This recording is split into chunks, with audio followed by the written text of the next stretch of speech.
Olá pessoal, bem-vindos aqui ao canal do Sobretudo, o melhor canal sobre o nada. É o primeiro vídeo que eu estou fazendo mais ou menos por fora da terapia, que eu tenho vontade de fazer há muito tempo. Vocês não ligam pro cabelo não, né? Tá tudo desarrumado, tô com camiseta jeans aqui. Camiseta jeans não existe. Camiseta sem manga, mas tá escrito lá na descrição do canal que isso aqui é uma sala de estar, então vocês que estão aqui na minha casa, vocês que aguentem. Faz um tempinho que eu queria gravar esse vídeo aqui.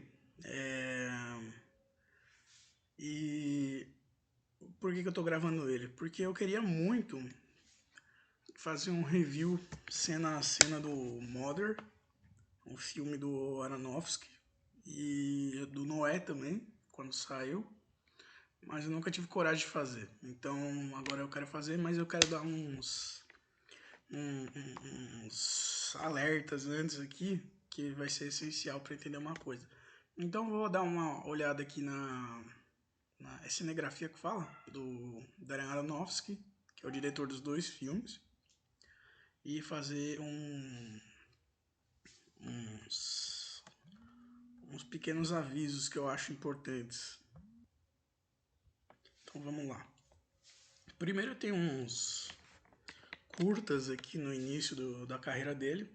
Muita gente começa assim, o Nolan começou com curtas e tudo, e depois você consegue a atenção para fazer alguma coisa, algum projeto um pouco com um orçamento maior, né? Então, o primeiro filme assim, e que eu ouvi falar há muito tempo foi o Pi. Minha irmã tinha visto esse filme, eu lembro que ela falava muito na época. Não me recordo de nada, ele é de 98, faz muito tempo. Eu lembro que ele é em preto e branco, porém ele é um ótimo aviso agora antes de começar a analisar o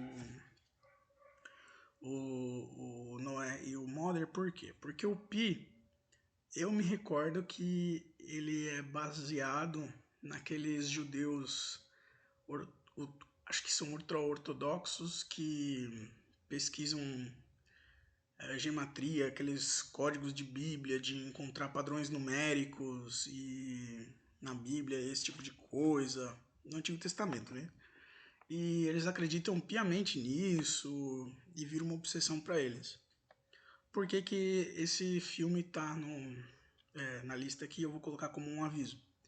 O primeiro aviso é o seguinte: quando se for analisar o filme do Noé, principalmente, é para ter uma noção de que o Aronofsky, desde o início da carreira dele ali em 98, quando ele começou a fazer esses filmes, ele manteve contato com fontes judaicas de informação. Então, quando ele faz o Noé, ele não está fazendo um filme do ponto de vista protestante, católico, bíblico ali,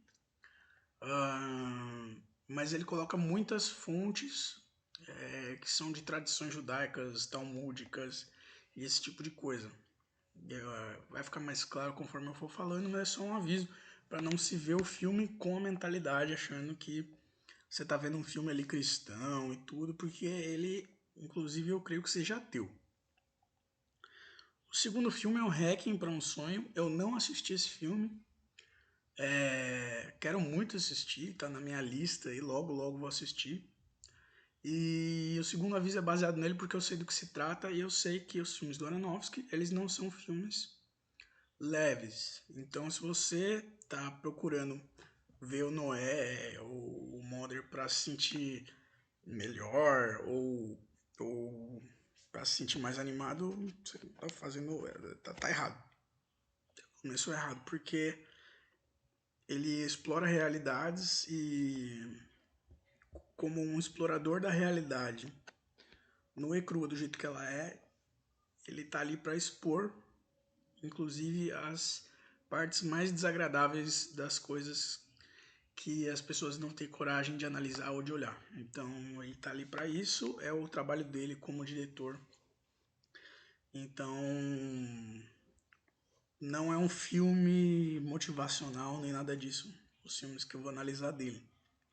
Fonte da Vida nunca assisti, nunca tinha ouvido falar. Vou procurar assistir depois. O Lutador também não assisti, mas recentemente ouvi um pessoal comentando e fiquei muito interessado. Cisne Negro eu assisti e vou dar o terceiro aviso baseado nele. O Cisne Negro é um exemplo daqueles filmes em que, se você estiver procurando uma história simples, contada de um jeito mastigado, você vai se decepcionar. Eu lembro que eu assisti e eu odiei o filme na época. Não estava acostumado com o tipo de recurso visual literário que ele está usando aqui.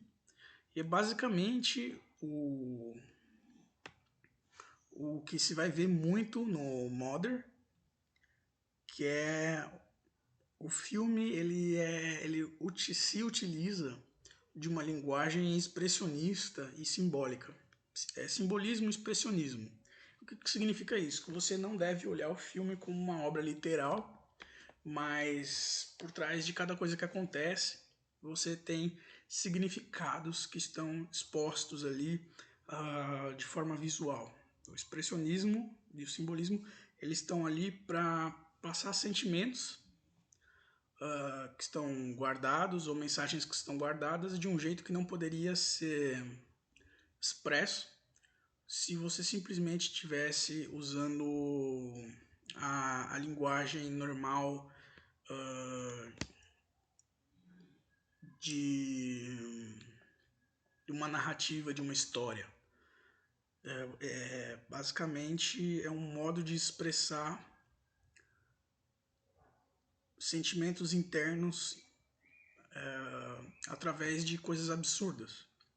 Então, através desses absurdos, você está conseguindo pegar uma camada de realidade interna e às vezes metafórica do que está acontecendo. Então, quando eu assisti o Mother e às vezes algumas partes do Noé, não pense que você está assistindo um filme que é mastigado com uma narrativa normal, em que tudo que você está vendo na tela significa exatamente aquilo.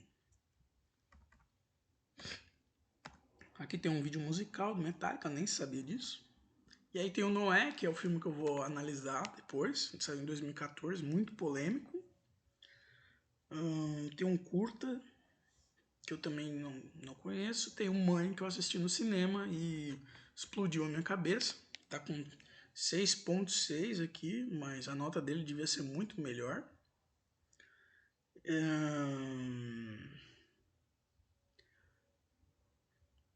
Outro aviso, eu lembro de ter visto essa série aqui, Bem-vindos à Terra. Eu acho que essa série aqui, não é um episódio? Não é. O outro aviso, ele deve ter, deixa eu ver, tem uma outra série aqui, One Strange Rock, é essa aqui que tem vários episódios. Ele foi, não diretor, mas produtor. É um outro aviso que eu dou. O Darren Aronofsky, ele é muito ligado ao movimento ambiental, ele é muito ambientalista, então se quiser ver depois One Strange Rock, tinha no Netflix. Eu não sei se tem mais, mas tem uma série de episódios em que ele vai por vários lugares da Terra, mostrando como é que a Terra funciona, as culturas de vários lugares do mundo, como as pessoas lidam com a Terra e com a natureza. É muito interessante. E é o outro aviso que no Noé e no Mother você vai ver mensagens ambientalistas muito pronunciadas. Você tem que ter esse filtro quando você está vendo um filme dele. E o último, que foi A Baleia, é o último aviso que eu dou. A Baleia é um filme que ele dirigiu, que é baseado numa peça de teatro, que eu acho que é apresentada na Broadway. E então eu não creio que a história seja completamente do Aronofsky, porém tem algumas coisas que são importantes de dizer ali, que estão muito no modo como ele narra as histórias. A Baleia é um filme que ele tem umas complexidades, apesar de ele se passar praticamente um cenário, eu acho que ele passa em apenas um cenário, assim como a peça, que é a sala ali do personagem principal. E quando você estiver vendo Noé e Mother, principalmente Noé, não pense que você deve acreditar em tudo que os personagens estão falando. Eles estão expondo ali pontos de vista deles e muitas vezes esses pontos de vista eles estão corretos de uma maneira, mas completamente fora da realidade em outro ponto de vista. Então, quando você estiver vendo Noé, você vê alguém falando, tendo alguma fala, ou mesmo alguma cena, você não deve acreditar naquilo que você está vendo ali na sua frente como se aquilo fosse verdade, a verdade total, completa. Geralmente existem outros significados, geralmente existem outras coisas que você deve pensar melhor para descobrir o que se quis dizer com aquela cena. Então, a Baleia, se você tomar por base, ele é um professor de literatura e ele dá aquelas aulas online para os alunos. Ele dá as aulas online porque ele tem obesidade mórbida e não queria mostrar quem ele realmente era em aparência para os alunos, porque isso poderia chocar eles, ele não se sente bem com essa aparência. Ele está ali ensinando os alunos como é que eles devem escrever, como é que eles devem se expressar. E no final do filme, você vê que ele joga, o computador joga todas aquelas regras para fora e simplesmente diz: expresse aquilo que você precisa falar, expresse a verdade mesmo que seja errado. Então, se você procurar todos os personagens no filme, você vai ver que cada um deles apreende uma parte da realidade e entende completamente errado outra parte. Porém, cada um dos personagens consegue compreender uma parte do que outro personagem está querendo dizer que os outros personagens à volta não conseguiram entender. Um exemplo básico é que mostra o que ele quer contar com essa história da baleia é que o personagem principal ele consegue entender, ele tenta pelo menos entender todos os personagens ali, mas o ex-marido dele que faleceu, ele não conseguiu entender certas coisas sobre a culpa que ele sentia e quem entende é uma pessoa completamente diferente que também tem dificuldades de entender os posicionamentos desse personagem e de outros personagens. Fica um pouco confuso, mas se você ler o filme com esse tipo de visão, você vai conseguir compreender ele muito melhor. E no final das contas, o personagem que não aparece, que é o marido dele, é ex-marido, ele se suicidou. E por que ele se suicidou, eu interpreto que seja porque ele foi o único personagem ali apresentado que não expressou aquilo que ele estava sentindo. Então, quem entende isso é um garoto no filme que encontra uma anotação na Bíblia do ex-marido e é esse garoto que entende que o que essa pessoa dominada pela culpa estava sentindo. E o fato de ele não ter escrito e de ele não ter falado sobre isso foi o que acabou impactando. Então, A Baleia é um filme sobre como nós devemos nos expressar, embora muitas vezes nós não tenhamos ideia ou nós possamos estar fazendo isso do jeito errado, ou nós possamos estar inclusive falando opiniões erradas, algumas coisas que são incoerentes, porém se nós esperarmos para nos expressar apenas segundo as regras em que nós estaremos completamente certos, em que nós não cometeremos nenhum tipo de erro, nós temos o risco de acabar não dizendo aquilo que nós realmente gostaríamos de ter dito. Então é uma coisa que fica muito clara ali por todo o filme. E o que é isso? Como é que isso se aplica ao Noé e ao Mother? Ao Noé principalmente. Você vai ter personagens que eles dizem certas coisas, você vai ter cenas em que parece que uma determinada mensagem está sendo passada, porém você não deve acreditar que aquilo ali que está na sua frente é o que o diretor está querendo dizer, ou a ideia que aquele diretor está querendo passar. Você tem que sentar, sair do cinema, você tem que sair da sua sala depois de assistir o filme, mastigar, pensar muito, e você sempre vai encontrar essas mensagens que não estão ali, que não são mostradas nas obras do Aronofsky,